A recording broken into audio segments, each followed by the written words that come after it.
Come on, she's just the maid. Let her play. We could use some entertainment. The words left Alexander Reed's mouth like a casual flick of the wrist, but they sliced through the opulent room with precision. Laughter erupted across the executive lounge on the 50th floor of Veraritoss Corp's Chicago headquarters. Crystal glasses clinked. Someone from HR chuckled.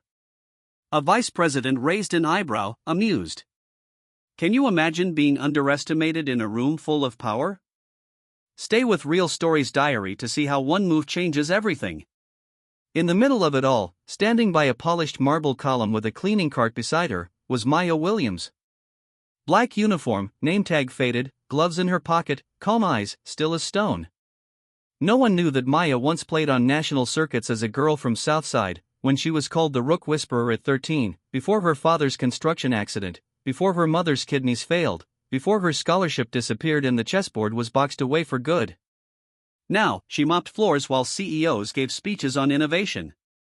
Step right up, Alexander gestured toward the chessboard at the center of the room. We've got a seat open for tonight's guest of honor. Maya didn't respond. She walked forward slowly, steadily, pushing the cart aside. She stopped in front of the board and surveyed it with a quiet familiarity that made a few executives shift uncomfortably in their leather chairs. She knows how the pieces move, right? Someone murmured. Another laughed. It's not checkers, sweetheart. What happens when the underdog sits at the table? Keep listening with Real Stories Diary to find out how silence speaks louder than laughter. Maya sat down. I'll take black, she said plainly. Alexander blinked. Black? Feeling bold, are we? She didn't answer. She reset the pieces with fingers that moved from muscle memory. No hesitation, no theatrics, no pride, just knowledge. The game began. Alexander opened with confidence, slinging out sharp, practiced openings he'd used in Ivy League tournaments and charity events. Maya responded like water meeting stone, silent, steady, inevitable. 5 moves in, he furrowed his brow. 10 moves in, the room fell oddly quiet. At 13, he paused. At 19, his king was cornered. Checkmate. Maya stood. Thank you for the game, Mr. Reed. I'll get back to cleaning now. She turned and pushed her cart toward the elevator like nothing had happened. But something had. And as the elevator doors closed behind Maya, something unspoken still lingered in the air. Something stronger than applause, louder than laughter. Respect. If this moment moved you even just a little, please hit like to support Maya's confidence rising above prejudice. Comment below where you're watching from. You never know who nearby might also need to witness this story on Real Stories Diary. Alexander stared at the board. The room had stopped breathing. All he could hear was the faint hum of the ventilation system and the soft squeak of the maid's shoes on the marble tile. He didn't touch the board, didn't sip his bourbon. He just sat there, staring at the place where she'd been sitting, like he had just been played. Not in a game, but in a way that unraveled something deeper. And for the first time in his life, Alexander Reed wasn't sure if he'd been the player or the piece. Alexander Reed barely remembered the rest of that night.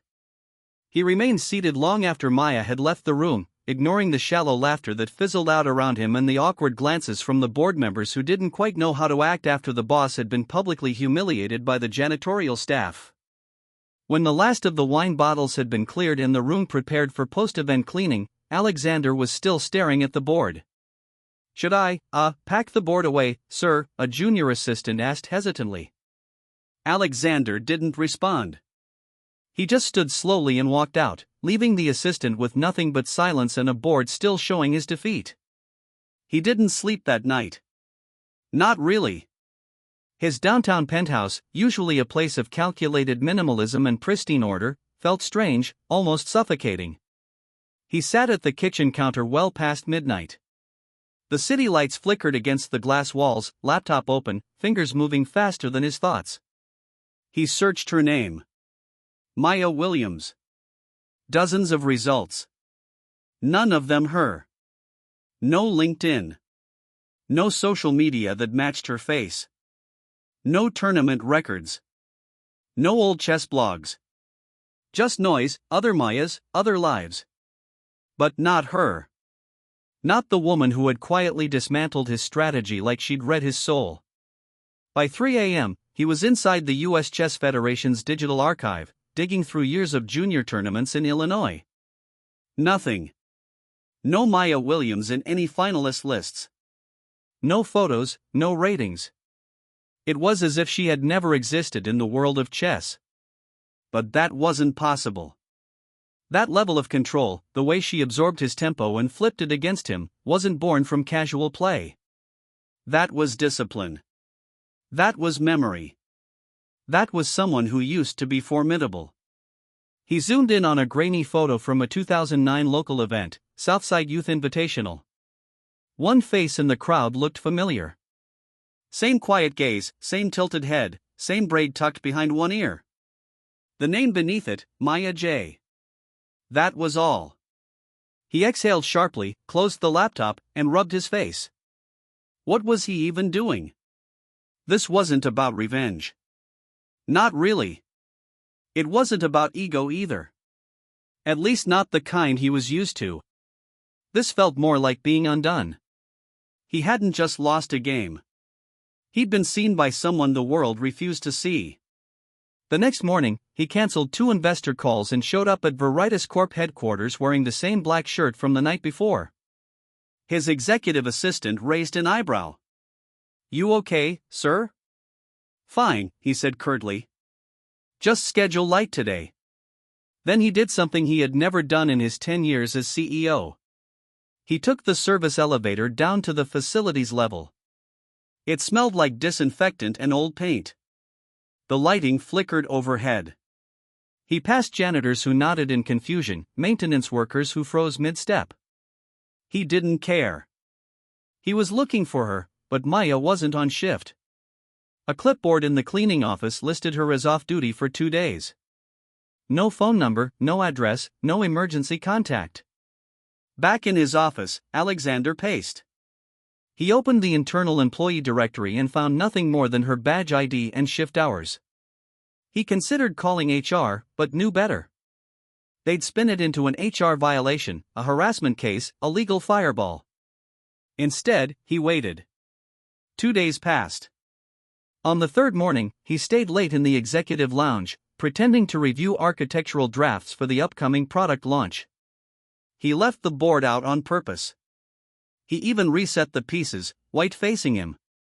By 11:43 p.m., he heard the soft squeak of a cleaning cart entering the hall. Maya pushed it in slowly. She didn't flinch when she saw him. Her eyes met his with that same stillness, like a pond that didn't ripple even when the sky thundered. He stood. "I didn't mean to humiliate you," he began, voice quieter than intended. "You didn't," she said simply, pulling on gloves. "You asked for a game. I gave you one." Alexander cleared his throat. "You're good." "Used to be," she replied, wiping down the edge of a conference table. "A long time ago." He walked over to the board. "Where'd you learn?" Maya didn't answer right away. She moved to a side counter and began spraying cleaner. "My dad taught me." He was a steel worker. Played in the park with other men who came off shift. "I used to watch. And tournaments. I stopped before high school." "Why?" She looked up. "Because hospitals don't run on dreams, and little sisters don't feed themselves." Alexander didn't know what to say. Maya turned back to her cart. He stepped toward the board. "Play again." "Not for show, just for me." She hesitated. "No audience. No jokes, no cameras, just us." The silence stretched between them like a drawn-out breath. Then she walked to the table, pulled the black pieces toward her, and said without looking at him, "If you open with the King's Gambit again, I'm flipping the board." Alexander smiled despite himself, and sat down. They played this time. She didn't go for the throat. She held the tempo in her palm and let him struggle to read it. 34 moves in, they reached a quiet draw. She stood. I should mop before the wax sets. Alexander looked at the board. You're the most disciplined player I've ever faced. She shrugged. Discipline's easy when the rest of your life is chaos.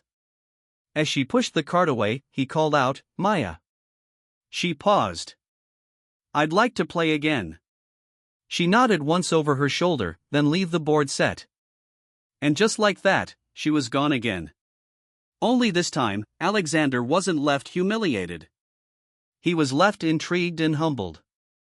Alexander didn't speak of Maya to anyone, not to his board, not to his assistant, not even to the therapist he visited twice a month, mostly out of obligation. He didn't need to. Something had shifted. And for a man who'd built an empire on data, profit curves, and polished PR language, that shift unsettled him in ways no market crash ever had. Every night for the next 2 weeks, he stayed late in the executive lounge. Not every night yielded a game. Some nights, Maya came in, nodded politely, and went about cleaning while he quietly reviewed design specs or silently sipped bourbon. On those nights, she didn't speak, but she didn't leave either. There was something in that unspoken ritual, a fragile routine, a shared space between power and invisibility. But when they did play, something electric unfolded between them. Not flirtation, something more precise, like two people learning the contours of each other's mind through tactics and sacrifice. Her play wasn't flamboyant, but exact. Brutal when it had to be, merciful when it didn't. It was during one of these quiet matches, when the room smelled faintly of floor polish, and the only sound was the clack of rooks against wood, that Alexander asked the question he had been holding back. Why are you still here? Maya paused, a knight in her hand. You mean this job? Yes. She placed the piece down gently. Because it pays the bills. Because stability is safer than starting over. But you could be somewhere else, teaching, competing. She looked up at him. Not everyone gets second chances handed to them in crystal tumblers and mahogany boardrooms, Mr. Reed. Alexander didn't reply. Later that night, when she was gone and the chessboard reset again, he sat staring at the seat she'd just vacated. There was a part of him that wanted to help her, genuinely, not out of guilt or pity, but from something deeper, respect, admiration, maybe even debt. But he knew better than to offer too soon. He also knew she would never take it unless she earned it herself. 3 days later, he did something unusual. He left the office at 4:30 p.m. and drove himself. No driver, no schedule, to Southside Chicago. The neighborhood was where Veraritoss once claimed they'd build a community center, but never followed through. The streets were uneven. The lights blinked out too soon, and the old rec center near 53rd looked like it hadn't seen a coat of paint in 10 years. But the moment Alexander walked through the cracked glass doors, he heard the soft thrum of plastic chess pieces sliding across worn-out boards. He found her in a corner, coaching a group of kids barely old enough to tie their shoes. Maya knelt beside a wobbly table, demonstrating how to protect a backward pawn while a small boy with missing front teeth watched her like she was magic. She hadn't seen him yet. And for a few moments, Alexander just stood there, leaning against a crooked support beam, watching her do what she was born to do, not impress, not survive, just teach. He finally stepped forward when the kids were packing up. A few of them noticed the tall man in the expensive coat and whispered behind their sleeves. You followed me? Maya asked, rising slow. I asked around. They said you volunteer here every Saturday. You stalk all your opponents? She said with a smirk. Only the ones who make me rethink everything I know about strategy. She didn't smile. Why are you here, really? Alexander hesitated. Because you deserve a stage, and this place, while good, can't be it forever. Don't, she said quietly. Don't come here with handouts or solutions wrapped in charity. I don't need your name on a building. He looked at her. Then let's talk about something that doesn't have my name on it. He pulled a folded flyer from his coat. It was for the upcoming Chicago Open Chess Tournament. Her eyes scanned the page, then narrowed. I'm not competing. You should. I'm 30. I work nights. I haven't trained in over a decade. You train every time you play me. Me? She shook her head. That's not the same. Alexander sighed, his voice softer. What if I told you I've already registered both our names? Not under Veraritoss. Just initials. No one will know. She stared at him. You registered me? I did. I don't need a sponsor. I'm not your sponsor. I'm your student. If you say no, I'll withdraw, too.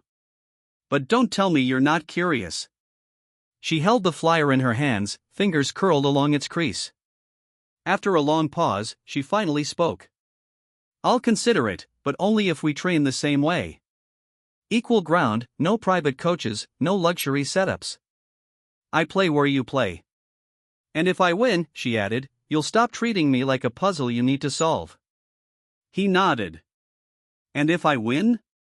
Maya folded the flyer again, tucked it into her jacket pocket. Then you'll know why it's not enough to win.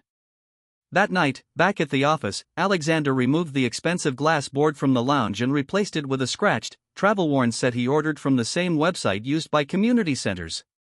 When Maya entered the room just before midnight, she paused, noticing the change. No more ivory and crystal? She asked. He shrugged. I figured I should play on your terms. She looked at the board, then at him, and sat down without a word. Somewhere between the first pawn move and the third quiet draw, Alexander realized something had changed. The matches weren't about dominance anymore. They were a dialogue. And Maya, she was no longer just a mystery. She was a mirror, reflecting every part of him that success had dulled. And he was finally ready to look. It didn't take long for the whispers to start. At first, they came as idle comments in the hallways of Veraritoss Corporation. He's been staying late a lot, someone from marketing said, stirring cream into their coffee. I heard he's mentoring a staffer after hours, another added, tone laced with curiosity and suspicion. And then, inevitably, with the night janitor. By the end of the second week, Maya could feel it. Eyes lingered longer. Conversations stopped abruptly when she entered a room to clean. Elevators grew quiet when she stepped in. It was subtle at first, then sharpened like glass under bare feet. She tried to ignore it. She reminded herself that she'd survived worse: poverty, sickness, grief. But this was different. This was corporate judgment, and it had teeth sharpened by class, race, and old money cloaked in polite smiles. One night, after a training session with Alexander ended in yet another draw, she gathered her things quickly. You're in a hurry, he observed, setting his king back into its velvet slot. I've got other floors to mop, she said without looking at him. He leaned back. You're upset. No, she lied. Maya, I don't need a babysitter, Mr. Reed, she said sharply, finally meeting his eyes. Whatever this is between us, it's turning into ammunition for people who already think I don't belong here. Alexander's jaw tightened. He exhaled slowly. Do you want me to stop coming? That's not the point. Then what is? She hesitated. You may be used to being misunderstood and still winning, but I don't get that luxury. I play one game outside the rules, and suddenly I'm getting favors or working an angle. He stared at her, then nodded.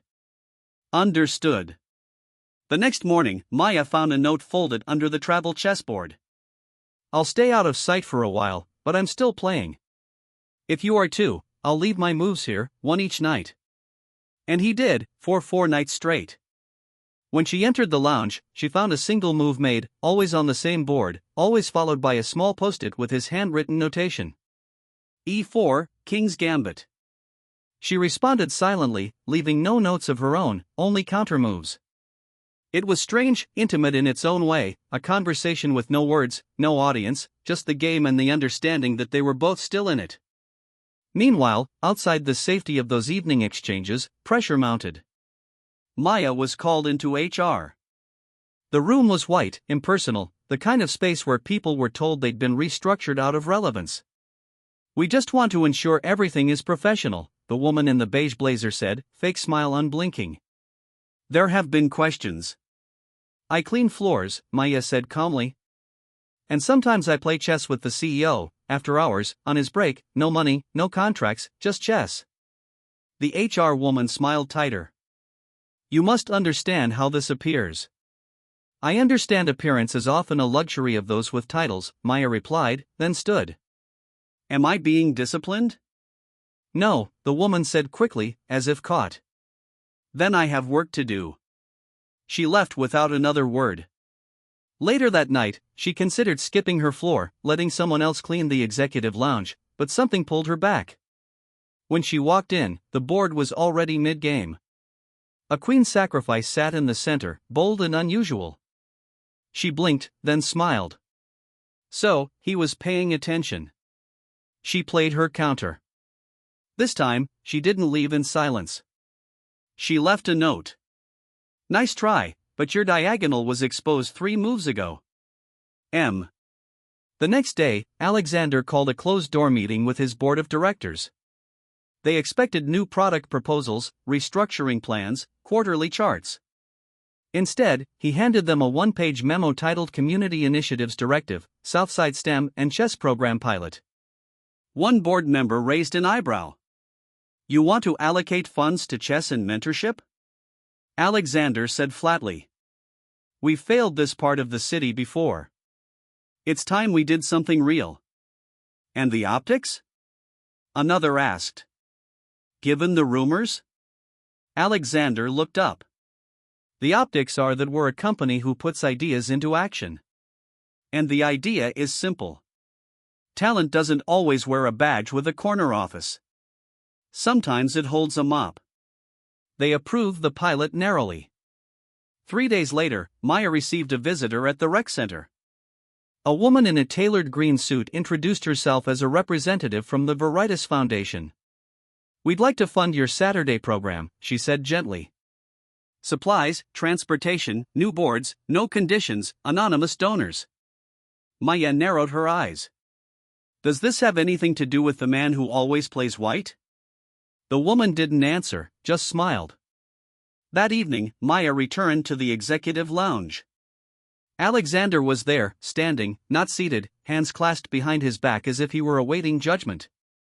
She walked to the board, moved a piece, then sat. So, you're starting the game this time? He asked. I figure I've been letting you lead long enough. He smirked. I had nothing to do with the donation, he added. Of course you didn't. I didn't want to insult your pride. It's not pride, she said, eyes on the board. It's proof that people like me can get somewhere without being rescued. Then let me offer a trade, he said. She glanced up. You train for the tournament. I'll match you game for game. No coaches, no perks, just you and me. 5 mornings a week, before the world wakes up. She considered him. You trying to get better? I'm trying to keep up. Maya moved her bishop forward. Then stop talking and start playing. And just like that, the game resumed. 2 players, 2 worlds, and 1 board that was never truly even until now. The alarm went off at 4:45 a.m., piercing the stillness of Maya's small apartment like a blade. She reached for it blindly, silencing the sound with a practice slap before sitting up. The apartment was quiet, still heavy with the scent of last night's lavender tea and worn-out floor polish from her uniform. By 5:15, she was walking through the Southside streets, bundled in a windbreaker too thin for the Chicago cold, holding a battered canvas bag with 1 wooden chess set and a thermos of weak coffee. Her fingers ached, her eyes burned, but her mind was already calculating both moves and meaning. Alexander was already seated at the back booth of the cafe near Roosevelt and Wabash. The place opened early for the commuter crowd, and no one seemed to notice or care that the CEO of Veraritoss Corp sat sipping black coffee from a chipped ceramic mug with a woman in janitor shoes. You're late, he said without looking up. I'm always late when you try to play that smug little Scandinavian defense, Maya replied, sliding into the seat across from him. They didn't exchange pleasantries. No small talk, just opened the board and played. It became their routine. Every morning, 5 days a week, before the sun rose and before the rest of the city took shape, they played, studied, tore each other's openings apart. And in between, something like friendship began to slip through the cracks. Quiet, reluctant, but undeniable. He brought real books, chess theory, Nimzowitsch, Polgar, Kasparov. She countered with muscle memory, street matches, intuition sharpened by instinct rather than textbooks. She played like a fighter in the ring, he played like a tactician in a boardroom, but somewhere in the middle, they began to trade roles. One morning, after she trapped his queen behind a careless pawn advance, Alexander leaned back and rubbed his temples. "I swear, you're reading my thoughts." "I'm reading your habits," Maya said. "You don't know how to be uncomfortable. That's your biggest weakness." She added, setting up the next game. "I grew up uncomfortable. You grew up insulated. There's a difference." Later that day, Alexander walked into the office boardroom to find the head of communications waiting with a printed blog post. "You've seen this?" the woman asked, laying it flat on the table. He scanned the title. CEO mentors janitor for chess tournament, progressive leadership or PR spin? Below it, blurry photos taken through the cafe window showed him and Maya hunched over a board, one of them mid-laugh. "This wasn't sanctioned," the woman continued, her tone tight. "And the media is running with it." Alexander didn't flinch. "Good," he said. "Sir?" I said good. "They want to talk about real leadership? Let them. If they want to talk about class divides, power structures, second chances? Even better." The woman blinked. "But this could be used against us." "Let them try." Meanwhile, Maya was facing her own kind of storm. Someone had slipped a folded note into her locker at work. No name, no handwriting, just 3 words written in block print. "Know your place." She crumpled it slowly, not out of fear, but anger. Not the explosive kind, but the kind that simmers until it boils at the worst possible time. That evening, she showed up late to the rec center.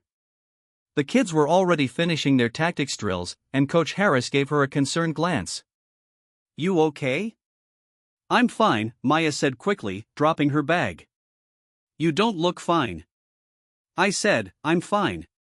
She snapped at one of the older boys for being too slow on a rook exchange. The boy looked stunned. Maya had never raised her voice in months of teaching. After class, she sat in the corner of the gym, hands clenched into fists against her knees. Alexander found her there. He'd shown up unannounced again, but this time, he didn't speak right away. He just stood near the bleachers, watching the flickering lights above them reflect off the scuffed wood floor.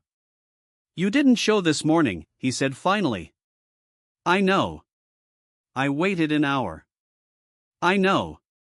He stepped closer. "Talk to me." She looked up, eyes burning. "You don't get to ask me to talk when you still get to walk into rooms and be heard without even opening your mouth." He blinked. "What happened?" "I got a note." "What did it say?" "Doesn't matter." "It clearly does." She stood. "People don't like what they can't control. You're used to being liked. I'm used to being erased, but right now, I'm being noticed, and not for the right reasons." Alexander was quiet. "I don't want to be your story," she added. "Your redemption arc, your PR miracle." "You're not." "Then why does it feel like I'm standing in your shadow every time I try to step into the light?" His face softened. "Then step out." Maya stared at him. "You think this is about me, Maya? I'm trying to get better because of you, not through you. You're not the footnote. I am." Her shoulders dropped slightly. The fire in her eyes dimmed but didn't vanish. After a pause, she said, "The tournament's in 3 weeks. I need space. Focus." He nodded. "Then I'll see you at the board. No more cafe. No more photos." She picked up her bag, slung it over her shoulder, and walked toward the exit. Just before pushing the door open, she turned back. "If I win," she said, "I want you to clap like I'm a stranger." He smiled. "And I'll do it loud enough to embarrass myself." She nodded. "And if I lose?" She didn't answer. She didn't have to, because deep down, they both knew she wouldn't. The tournament hall buzzed with quiet anticipation, the kind that didn't need sound to feel loud. It was housed in a renovated hotel ballroom in downtown Chicago, with fluorescent lighting and beige walls that still carried the scent of old carpet glue. Rows of folding tables were lined up like soldiers, each one topped with regulation boards, plastic clocks, timepieces, and half-openings. Scorebooks. At one end, a long banner read, Chicago Open Chess Championship, sponsored by the Illinois Chess Federation. Maya stood near the entrance, clutching her player badge like it was a grenade. She wore a simple navy blouse, slacks, and the same worn sneakers she always did, though she'd scrubbed them through until the rubber gleamed. Around her, grandmasters moved in sharp suits, teenage prodigies glued to tablets, a few middle-aged hobbyists adjusting spectacles. She didn't fit, and yet she'd never felt more like she belonged. From across the room, Alexander Reed stepped in. Not in a tailored suit this time, but in a gray hoodie and jeans, just another name on the list. He didn't approach her. He nodded once. She nodded back. It was enough. Maya's first match was against a middle-aged club player from Evanston. He underestimated her immediately, offering a condescending smile and attempting small talk about how brave she was to compete. She crushed him in 27 moves. Her second game was tighter, against a young woman who played fast, aggressively, recklessly. Maya didn't take the bait. She slowed the tempo, broke the attack in half, and counterpunched until the girl's clock bled out. By the end of day one, she was undefeated, but the whispers followed. Between rounds, Maya passed by a group of spectators near the refreshments table. One leaned toward another and muttered, "Is that the janitor from the Veraritoss thing?" "She's not really self-made," the other said, sipping coffee. "She's got backing. You know how these narratives get built." Maya kept walking. She was used to being erased, but now they were rewriting her. At the same time, Alexander sat at the far end of the room, staring down his own opponents with quiet focus. He won some, lost one, drew two. But that wasn't why he was there. He wasn't chasing trophies. He was chasing clarity. After her final match of the day, Maya headed for the hotel lobby to breathe. She needed distance from the boards, the stairs, the slow, choking pressure of expectation. She didn't expect to find Alexander leaning against a column, arms crossed, looking like he hadn't moved in hours. "You looked good in there," he said. "Felt tight." He tilted his head. "You played like you'd already won." "I played like I had something to lose." They didn't speak for a moment. Then she asked, "Why are you still here?" He didn't answer immediately. Then he said, "Because I think this might be the first time I've ever cared who wins besides myself." "Okay," he amended. "Maybe second time." Maya sat on a bench, dropped her bag at her feet, and leaned forward. "I heard them talking." "Let me guess," Alexander said, sitting beside her. "You're a PR invention. A Cinderella story designed to distract from Veraritoss's latest tax filing?" "Something like that." He looked ahead. "I can't stop them from talking, Maya." "I don't need you to," she said. "I just need them not to matter." He nodded. "Then play tomorrow like they don't exist." "I intend to." She stood. But before she walked off, she said, "You said you cared who wins. You'll clap, right? Like a stranger." He smiled. "Loud enough to embarrass myself." The second day moved like a pendulum swinging too fast. Maya's third-round opponent was a former college champion with a reputation for trash talk. He opened with the King's Indian and threw jabs between moves, commenting on her posture, her hand speed, even her hair. She didn't react. By move 14, she had sacrificed a bishop for a central pawn. By move 23, he realized the trap too late. "Check," she said calmly, moving her rook. He scowled. "That's not check." She raised her eyes. "Look again."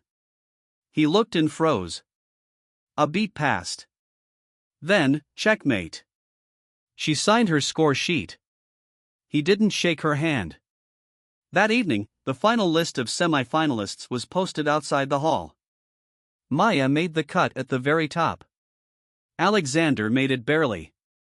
Their boards would be side by side in the semifinals. As she stared at the list, someone walked past and muttered, just loud enough, "If she wins, it's because someone let her." She turned toward the voice, but no one stood still long enough to claim it.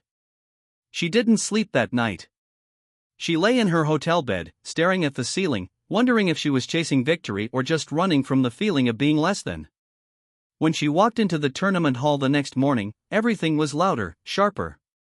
Cameras, reporters, the buzz of finality in the air. Alexander was already seated at board 3, ready to face a Latvian master with a brutal endgame style. Maya's seat was next to his, board 4. Across from her sat a man she vaguely recognized. Tall, pale, suit tailored within an inch of its seams. He looked like a hedge fund manager. His smile never touched his eyes. He extended his hand. "Ready, Miss Williams?" She shook it. "I've been ready." The clock started, and Maya played. Not to prove, not to silence, but to breathe. She sacrificed early, drawing him into space he thought he controlled. She defended with precision. She attacked with timing. Every piece moved like a beat in a song only she could hear. 43 moves later, her opponent tipped his king. A murmur rose across the room. From the corner of her vision, she saw Alexander lose his own match. But when he looked over at her, his face split into a grin wider than anything she'd ever seen him wear. He clapped once, twice, then louder until the whole hall followed. Reporters came forward. Officials handed her a crystal plaque, but none of it mattered. She looked at him, and he mouthed, like a stranger. And for the first time in years, Maya felt not like a piece on the board, but the one moving them. The banquet room was too warm, too bright, and too full of people who had suddenly remembered Maya Williams' name. She stood near the edge of the ballroom, fingers clutching a tall glass of ginger ale she hadn't touched. The Crystal Championship trophy sat on a small table nearby, surrounded by imported cheeses, hand-cut fruit, and men in tuxedos who said words like inspiration and representation without understanding either. Alexander drifted nearby, surrounded by foundation directors and executive types who all seemed to be trying to tie his name to her victory. He kept nodding politely, eyes scanning the room, searching for her through the shifting crowd. When he finally found her, Maya was staring at her own name engraved on the plaque like she didn't quite believe it was real. He crossed the room slowly. "You okay?" "I've never been in a room with this much lobster and this many fake smiles." He chuckled. "You won, Maya. You changed the board." She exhaled. "Then why do I feel like I'm just a different kind of pawn?" Before he could answer, the governor of Illinois, who had shown up just for the photo op, approached, extending his hand with that campaign season warmth. "Miss Williams, your story has moved the entire state. We'd love to partner with on an educational initiative, maybe a tour." Maya stared at him.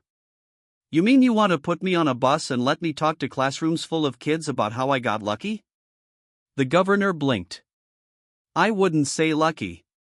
You're exceptional." "I was always exceptional," she said quietly. He excused himself quickly. Alexander stepped closer. "You didn't have to burn him like that." "I didn't burn him. I lit the fire truth and let it sit there." Then she glanced up at him. "I want to leave now." "Yeah. Can we walk?" Without another word, he signaled to a staffer, left the trophy where it was, and followed her out of the room. They exited through the service door and stepped into the night. The city air was crisp, sharp against the skin, but refreshing, like reality returning after too much illusion. They walked in silence for 3 blocks, turning onto a pedestrian path along the Chicago River, where the fairy lights from an old festival still shimmered across the water. "I'm proud of you," he said finally. "I didn't do it for you." "I know." They stopped walking at a railing overlooking the water. The hum of traffic was distant. Boats bobbed in the dark below. "I used to walk this path after my janitor shifts," Maya said, her voice softer now. "I'd stay until the sun came up, just to remind myself I was still part of something bigger than fluorescent lights and wet floors. And now I don't know. She turned to face him. You ever feel like winning something just gives people permission to stop listening again? He considered that. You think they're listening now? No, she said. I think they're watching. It's not the same. Alexander leaned on the railing. Then make them listen. Do something they can't ignore? Maya pulled her jacket tighter. What? Start a YouTube channel? Write a memoir? Maya Williams, From Mops to Mastery? I was thinking something quieter. Something permanent. She raised an eyebrow. He added quickly. I want you to run the Youth Chess Initiative. Full-time board position, salary, benefits, your own team. She stared at him. Not from Veraritoss. From the non-profit you inspired, and you'll shape it. Not me. Is this another favor? No. This is repayment. For every game I lost to you that rewired my thinking. For every kid who saw you and realized they didn't have to disappear. She didn't answer right away. Her hands rested on the railing, knuckles white from the cold. Then, slowly, she nodded. All right, she said. But on one condition. Name it. No more cameras, no press releases, no staged endorsements, just the work. He held out his hand. Deal. She shook it. They stood in silence again. Then she added, I never played that final game for glory. I know. I played it so a girl like me wouldn't have to wait tables in the back of a hotel ballroom while someone else took credit for her brilliance. He nodded. You didn't just win, Maya. You redefined the game. She looked at him, a faint smile tugging at her lips. Don't get poetic on me now. They started walking again, the city stretching around them, lights flickering, life humming. As they neared the end of the Riverwalk, she asked, So, what now? Alexander glanced sideways. Now you teach. And you? I learn. She laughed, the sound surprising them both. Then she said, You're still terrible at closed positions, by the way. He grinned. Then I guess I need more practice. That night, Maya returned home without the trophy. She didn't need it. It was just glass. But the memory of the applause, the sound of strangers clapping, not because they were told to, but because they chose to, that echoed in her chest long after the door shut behind her. In her living room, on the small table where her chessboard once sat, she laid down a single pawn piece. She didn't stare at it, not as a servant, not as a sacrifice, but as the first step in a quiet, relentless journey of becoming something greater. And outside, the city kept moving, oblivious, indifferent, but alive, just like her. Tomorrow, the real game would begin. The gymnasium smelled like of wood polish, floor wax, and faint echoes of children's laughter. It was barely 8 a.m. on a Saturday, but already the folding tables were set up in neat rows, each topped with mismatched chessboards and a clutter of donated plastic pieces. A battered boombox in the corner played soft jazz, and the sunlight filtering through the tall windows painted gold rectangles across the floor. Maya stood at the center of it all, clipboard in one hand, her eyes scanning the room like a general preparing for battle, except the soldiers were children, most of them under 12, wriggling in metal chairs too big for their frames. All right, everyone, she called, voice steady but warm. Pawns to the center. Let's get started in 10. A ripple of excitement passed through the group. It had been exactly 32 days since she'd won the Chicago Open. Not that she counted. Not anymore. The trophy remained boxed in a storage closet at the nonprofit's office, gathering dust beside an old broken air purifier and stacks of unused pamphlets. Maya didn't want it on a shelf. Didn't need it as a reminder. The work reminded her. She had officially stepped into her new role 2 weeks prior, director of the Chicago Youth Chess Initiative, a mouthful of a title, she joked to Alexander, but one she wore like armor. The job came with a small office, a modest salary, and a mountain of expectations. Maya didn't care about the first two, but the third, that weight, she carried it with reverence. Coach Maya, a small voice called. She turned to see Tasha, a lanky 9-year-old with braids and a tendency to play night moves backward, waving a worksheet. I beat Jamal in 4 moves yesterday. You sure he wasn't asleep? Maya teased. Tasha giggled. I even did the back rank mate thing you showed us. Maya grinned. Then you're officially dangerous. As she turned back to the front, she caught a glimpse of a familiar figure leaning against the wall near the entrance. Alexander stood there, hands in pockets, watching quietly like he belonged to the background. He had become a regular visitor, though never during instruction. He respected the boundary. He brought books, new sets, even snacks for the kids, always without fanfare. The staff had learned to accept him as that tall donor guy who always loses to Coach Maya. After class ended, and the kids swirled out into the hallway in a flurry of sneakers and backpacks, Maya approached him. You lurking again? She asked. I prefer the term monitoring strategic deployment, he said with a smirk. You just like watching them get better than you. Guilty. They walked together toward the coffee machine in the tiny staff kitchen. He poured her a cup without asking. She took it like it was habit, like they'd done this 100 times before. How's the non-profit board treating you? She asked. Like a science experiment they don't understand but can't stop funding. She chuckled. They want a public campaign, he added. Profiles, interviews. They think the next step is taking the Maya story national. Her smile faded. And what do you think? I think if you want to spend the rest of your life building kids instead of brands, you should. She leaned against the counter, staring into her coffee. I'm tired of being a symbol, she admitted. Of being the person they point to when they want to feel good about broken systems. You're not a symbol, Maya. You're an engine. You keep moving. The rest of them have to follow. That's a nice metaphor. He smiled. I'm full of them.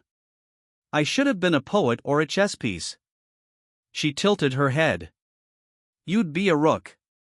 Straight lines, no nuance. Ouch. She sipped, then asked, How are you, really? Alexander paused. Different. Better, maybe. The boardroom's quieter now. My decisions are slower, more deliberate. She looked at him with something between amusement and respect. That's either wisdom or early onset fatigue. Possibly both. He set his cup down. Seriously, though, you've built something here. And I'm not just talking about the kids. She raised an eyebrow. You built belief, structure, legacy, and you did it without making it about you. Maya shrugged. The minute this becomes about me, it stops being real. He nodded. Then let's keep it real. She glanced at the clock. I've got a parent meeting in 10 minutes. Alexander stepped back. I'll head out, but hey, there's something else. She paused.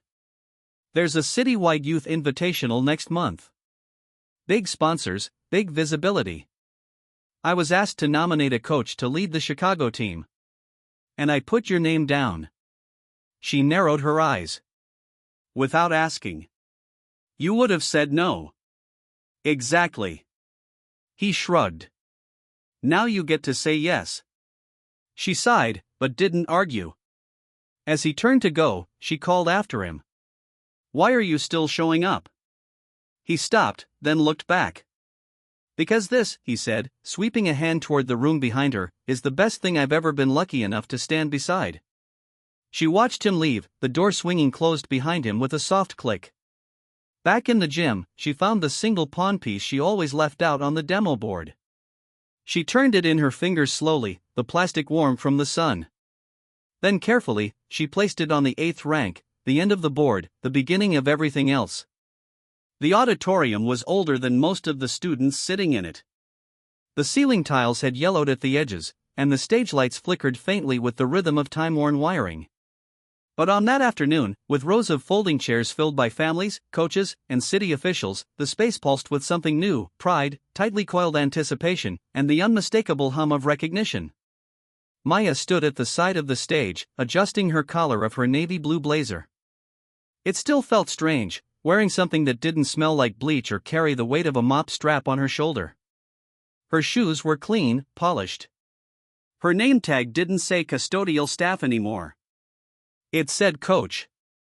And just beneath it, in smaller letters, Director, Chicago Youth Chess Initiative. The final round darkly of the citywide invitational had just ended, and the students she'd brought from Southside were still buzzing, laughing, comparing moves, passing around the cheap golden-colored medals like they were Olympic gold.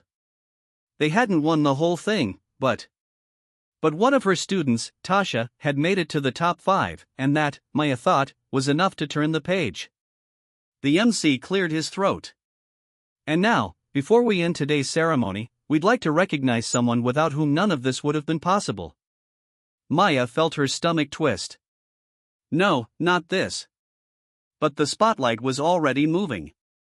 Please join me in welcoming to the stage the woman behind the board, Maya Williams. Applause erupted. Real applause. Not the polite golf clap kind, but something deeper, from the kids, the parents, even the volunteers who had shown up to stack chairs and hand out juice boxes. And somewhere in the back, standing and clapping, slow but steady, was Alexander. Maya stepped onto the stage. The microphone was too tall. She adjusted it with hands that somehow weren't shaking. I didn't come here to be seen, she began, voice steady.